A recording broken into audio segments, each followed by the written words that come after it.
અમારા હાલનો પૂછો તમારા હાલ કેવા છે યાર.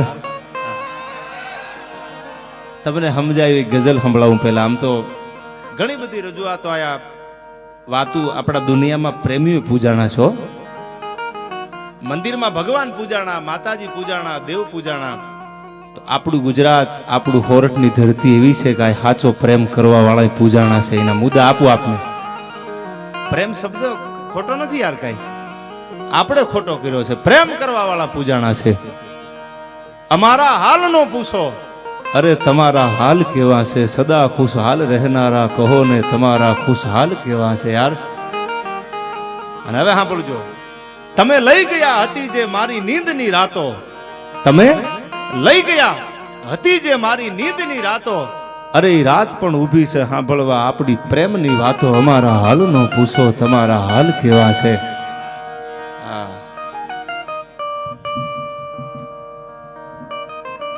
અને હવે સાંભળજો, આ કવિતાનો સારા કડીમાં આપ્યો છે. તરસતા નયન મારા તમને જોવાને.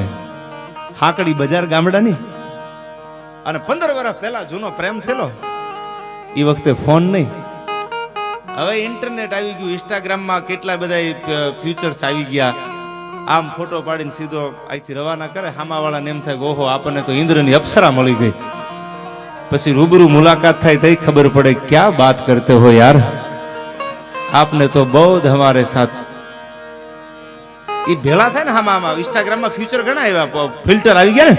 ફોટો મોકલે, તમે જોવો આમ ઇન્સ્ટાગ્રામ ઉપર, તમને એમ થાય કે આ હા તો રંભા હોય, ઉર્વશી હોય, મેનકા હોય, ઇન્દ્રની અપ્સરા જેવી લાગતી હોય. એટલે તો પછી હામી વાતું મંડે થવા ભાઈ. હું મને લગી તું મના, તું મને લગી હું. આ તો લૂણ વળું ત્યાં પાણી અને પાણી વળું ત્યાં લૂણ. હામી લાગી જાય. પછી આયોજન કરે. એકચ્યુઅલી મળવું ક્યાં? પછી એકચ્યુઅલી મળે.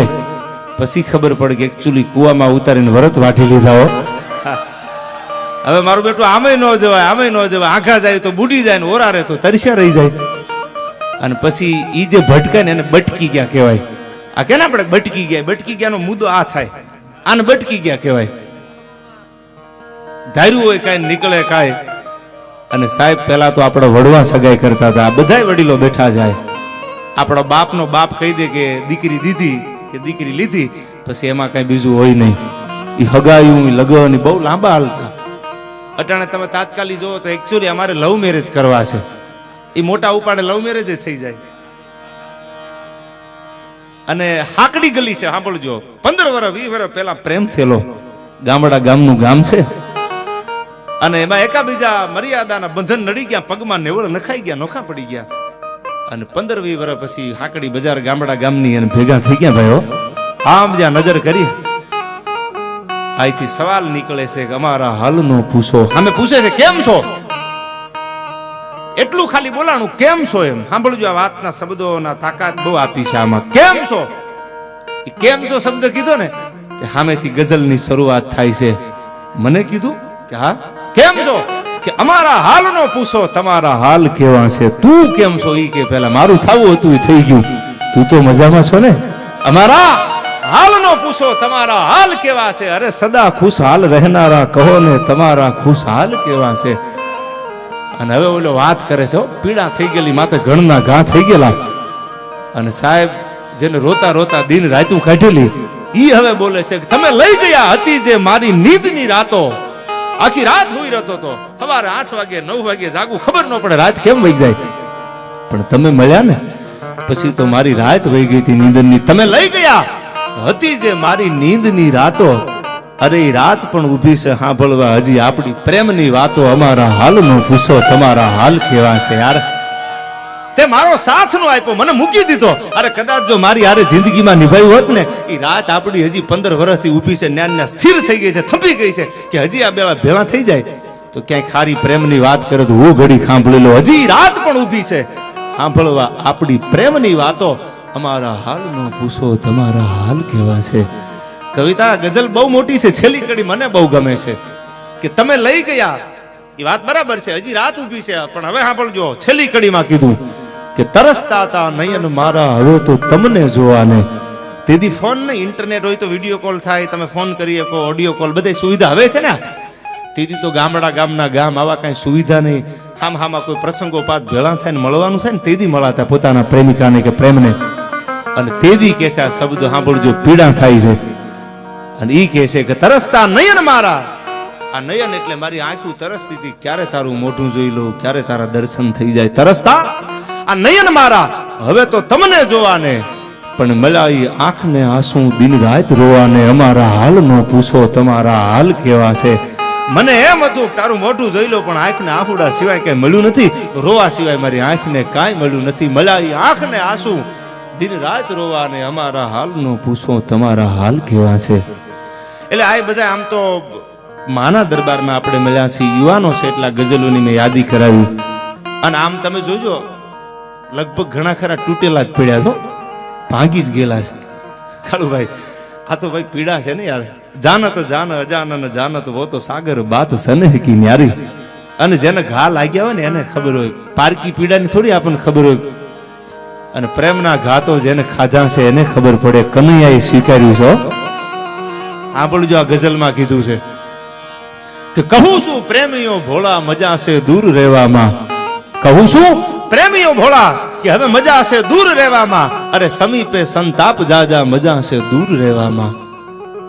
સાચો પ્રેમ કરે તો નજીક રહેજો, બાકી છેટા રહેજો, નજીક જાતા નહીં. શું કામ? કે બજે જ્યાં બીન મીઠું ત્યાં હરણી આવજે પાસે. બજે જ્યાં બીન મીઠું ત્યાં હરણી આવજે પાસે. અરે વિંધાવું બાણથી પડશે મજા છે દૂર રહેવામાં. કહું છું પ્રેમીઓ ભોળા હવે મજા છે દૂર રહેવામાં. પતંગા ના સમજે કદી, પતંગા ના સમજે કદી, અને અગર સમજે તો એને કહી દેવું કે દીપકમાં દાજવા કરતા મજા છે દૂર રહેવામાં. આ પતંગા ના સમજે અને સમજે તો કહી દેવું કે દીપકમાં દાજવા કરતા મજા છે દૂર રહેવામાં. અને હવે સાંભળજો, ઉગે આકાશમાં ભાનું ત્યાં કમળનું મુખડું ખીલે છે. ઉગે આકાશમાં ભાનું ત્યાં કમળનું મુખડું ખીલે છે. અરે રવિને સ્પર્શવા કરતા તો મજા છે દૂર રહેવામાં. અરે કહું છું પ્રેમીઓ ભોળા હવે મજા છે દૂર રહેવામાં. અને કનૈયો બોલ્યો છે, હું નથી બોલ્યો, કૃષ્ણ બોલ્યો છે. ગોકુળ મૂકી દીધું ને. સાંભળજો હવે 11 વર્ષ 52 દી ગોકુળમાં રહીને કનૈયો જયારે નીકળી ગયો, ઉદ્ધવજી ગોતવા આવે છે કનૈયાને. કનૈયા પણ ત્યાં તો કનૈયો ક્યાંય મળતો નથી. હો, ગોપીઓ રહ રહ આહુડે રોવે છે. ઉદ્ધવજી ગોપીઓને પૂછે છે કનૈયાને જોયો, મારા કાનાને જોયો? અને તેદી રોતા આહુડે ગોપીઓ એટલી બોલી હતી કે આ પાણીનો ધોરિયો હાલ્યો જાય ને, આ નીક એ પાણીના ધોરિયે ધોરિયે ધોરિયે ધોરિયે હાલ્યા જાવ, તમને તમારો કૃષ્ણ મળી જાય છે. ઉદ્ધવજી હાલતા થઈ ગયા. નાનો એવો પાણીનો ધોરિયો હતો. ઉદ્ધવજી હાલતા થઈ ગયા. એટલે હાલતા હાલતા 2 ડગલા 10 ડગલા હાલ્યા. એટલે ગોપીઓ કીધું ઉદ્ધવજી ઉભા રહ્યો. ઉદ્ધવજી ઉભા રહ્યા. સાંભળો, એક વાત કરવી છે કે બોલો ને, કે કદાચ જો તમને કનૈયો મળી જાય ને, અમને તો મૂકી ગયો છે કનૈયો, પણ તમને જો મળી જાય, આ પાણીના ધોરીએ ધોરીએ હાલ્યા જાવ, કનૈયો મળી જાય, તો અહીંયા ફૂટાને એટલું કહી દેજો કે તું ગોપીઓને મેલીને ગયો છો, અમે હજી તને યાદ રાખ્યો છે. એટલું યાદ રાખે કનૈયાને અહીંયા ફૂટાને એટલું કહી દેજો. ઉદ્ધવજી કે કાંઈ વાંધો નહીં. હાલતા થઈ ગયા. હજી 10 ડગલા હાલે ન હાલે, પાછા ગોપીઓ પડકારો કર્યો. ઉદ્ધવજી ઉભા રહ્યો. હજી એક વાત કરવી છે. એટલે પાછું વળીને કીધું ગોપીઓને, બોલો શું હતું? કે આ પાણીનો ધોરિયો હાલ્યો જાય ને એના બાજુમાં પડખેથી હાલજો, એમાં પગ નો દેતા. સાંભળજો હવે, આ જે ધોરિયો હાલ્યો જાય પાણીની નીકે નીકે તમે હાલ્યા જાવ, તમને કનૈયો મળી જવાનો, તમને કનૈયાને ગોતી લેશો. પણ આ પાણીનો ધોરિયો હાલ્યો જાય છે એમાં પગ નો દેતા, એની બાજુમાં હાલજો. શું કામ? કે ગોકુળની ગંગા છે, અમારા નેણેથી નીકળેલા આહુડાની ધારુનો ધોરિયો છે, આમાં પગ નો દેતા. કનૈયાને અહીંયા ફૂટાને એટલું કહી દેજો કે આ ગોકુળની ગંગા છે ને એને એટલું કહી દેજો. ને કૃષ્ણ બોલ્યા છે કે તજી ગોપીઓ ઘેલી વસાસી કૃષ્ણ દ્વારિકામાં. એટલો પ્રેમ કર્યો ગોપીઓને કનૈયાએ. તજી ગોપીઓ ઘેલી અને વસાસી કૃષ્ણ દ્વારિકામાં. અરે એ પ્રભુએ પણ વિચાર્યું છે કે હવે મજા છે દૂર રહેવામાં. કહું છું પ્રેમીઓ ભોળા હવે મજા છે દૂર રહેવામાં. સારું હોય તો નજીક રહેવું, બાકી દૂર રહેજો ભાઈ. હા, ઉમા કહું મેં અનુભવ અપના, સત હરી ભજન જગત સબ સપના. હા ભાઈ, એટલે આ તો ગઝલનો માહોલનો ઘણી ગઝલો ઘણા શેર એવા છે યાર, કે ઈ તમારી આગળ બોલું ને તો એક એક ગઝલ ને એક એક કવિતા ઉપર એક એક પ્રસંગો છે. આ નાઝીરે જે ગઝલો લખી છે ને કાળુભાઈ, મારે પ્રસંગ બોલો છે, માનું સાનિધ્ય છે. એટલે કે અમને તો અમારાના અનુભવ છે, તમને તમારા પણ દગો દેશે. આ એક એક ગઝલ ઉપર એક એક વાત પડી છે યાર. એમને નાઝીર નથી થવાતું યાર. પથિક તું ચેત જે હવે આ પથના સહારા પણ દગો દેશે. અને અનુભવ થાય ને જીવનમાં માણા ઘડાય પીટાઈ જાય, અનુભવ થાય અને અનુભવ થયા પછી કવિતાની શરૂઆત થાય છે. બાળકને માં જન્મ આપે ને, બાળકને એ પ્રસૂતિની વેદના હોય છે. બાળકને જન્મ દેતી વખતે માને જે પ્રસૂતિની વેદના હોય છે, બાળકને જન્મ દેવામાં જે પીડા થતી હોય છે, એમ કવિને કવિતા કે ગઝલ લખવામાં પીડા ઊભી થાય છે. ની પીડા જ્યારે ઊભી થાય ને ત્યારે ખારી ગઝલ આ જગતના ચોકમાં કે ખારો શેર એ કવિતા અને પછી તમને મને આપી શકે છે આમ કરવાનું છે એમ.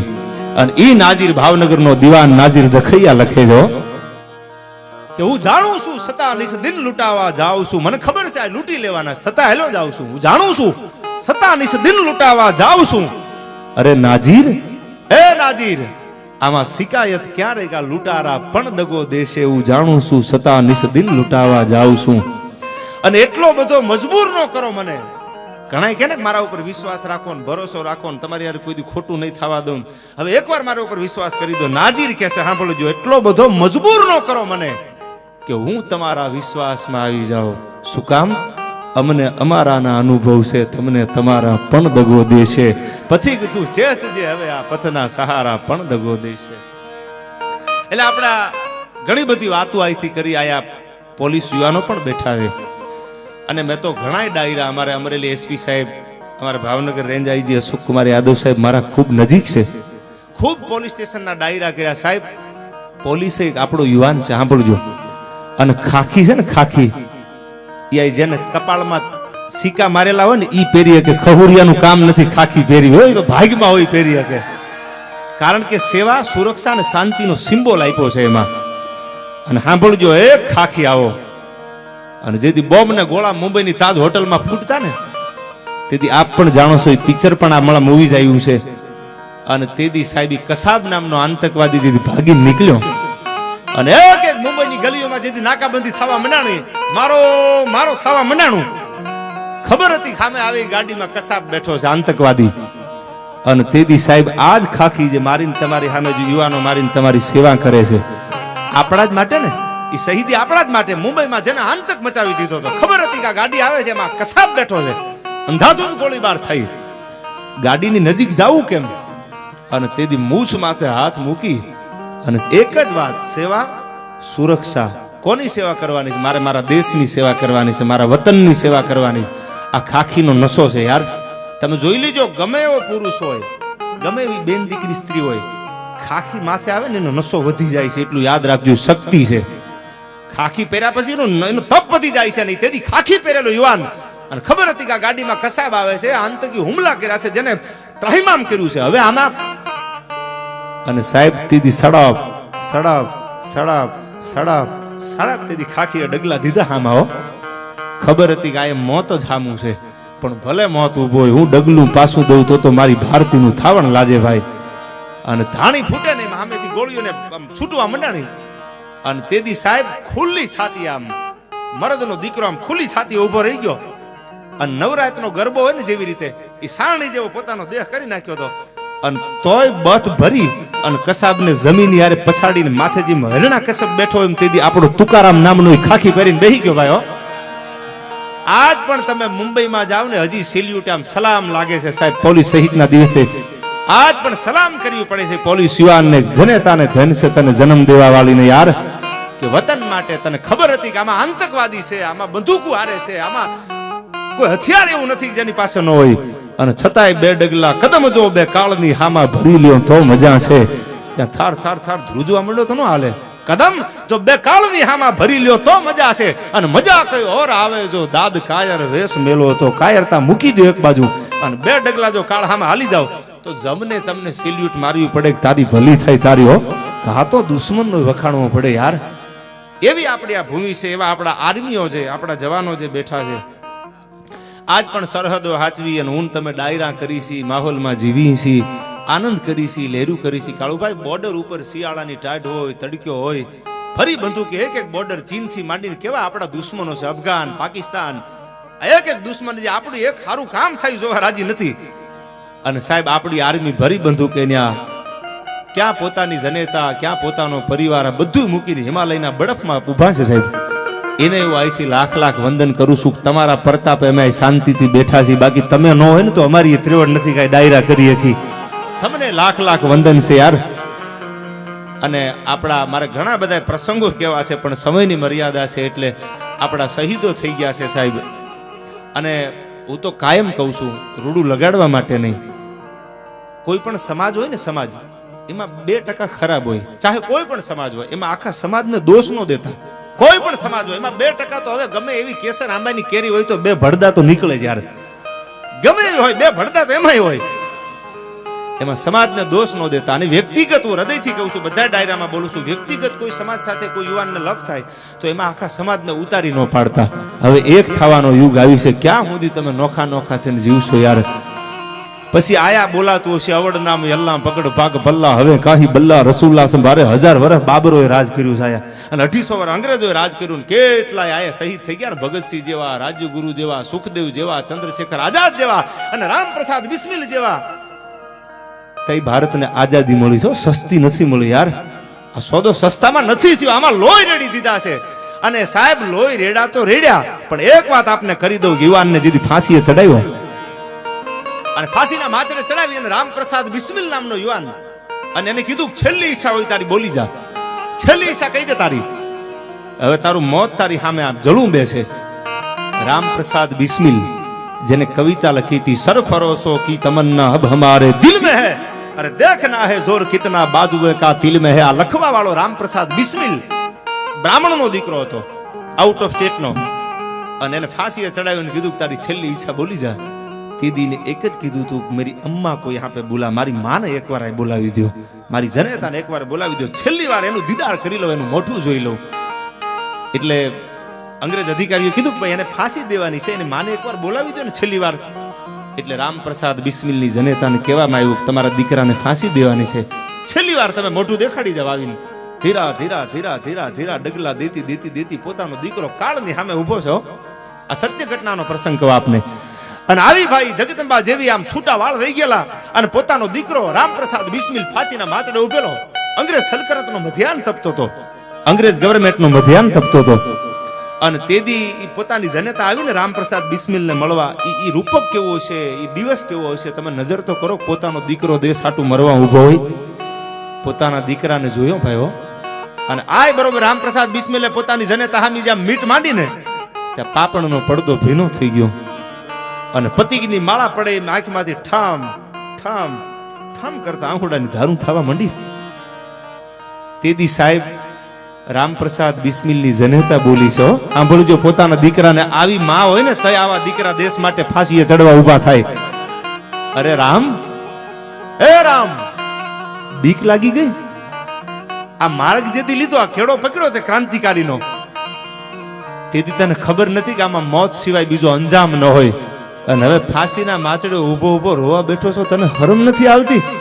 માં કે છે રામપ્રસાદ બિસ્મિલની જનતા એમ કે છે પોતાનો દીકરો ફાંસીના માચડે ઊભો તો, હામું મોત આટા મારતું તું. અને તેદી પાપણનો પડદો ભીનો છે ને તેદી જનતા ઠબકો આપે છે પોતાના દીકરાને. શરમ નથી આવતી? રોવા બેઠો છો. અને તેદી રામપ્રસાદ બિસ્મિલ એટલું કહે છે કે માં, સરફરોશો કી તમન્ના અબ હમારે દિલ में है. ઓ મોતથી બીકમાં આહુડા પાડું ઈ તારો દીકરો નથી કે તો શું કામ રોવું આવ્યું? કે રોવું એટલા માટે આવે છે કે માં, આ ભારતી માટે હું મરી જાશ એકવાર બે વાર કે જન્મો જન્મ આ ધરતી માટે, ભારતને હિન્દુસ્તાન માટે, વતન માટે મારા પ્રાણ, મારી શહાદત આપવાને મને કઈ રોવું નથી આવતું. રોવું એટલા માટે આવે છે કે પોતાના એકના એક દીકરાને દાંત કાઢીને માથે હાથ ફેરવીને મોકલવા વાળી જનેતા મને નહીં મળે, એનું મને રોવું આવે છે. દેશ માટે દીકરાને હાલતો કરી દે, ભાઈ હજા બાપ, આ દેશને તારી જરૂર છે, આ તારા જેવી માં નહીં મળે એનું રોવું આવે છે માં. બાકી આ ભૂરિયાવની તેવડ નથી કે રામપ્રસાદનું રૂવાડું ખાંડું કરી શકે. અને લટકાડી દીધો ફાંસીના માચડે ભાઈઓ. છેલ્લી વાત કરી દઉં, સમય તો બોલવા બેસ તો હવાર પડશે આયા.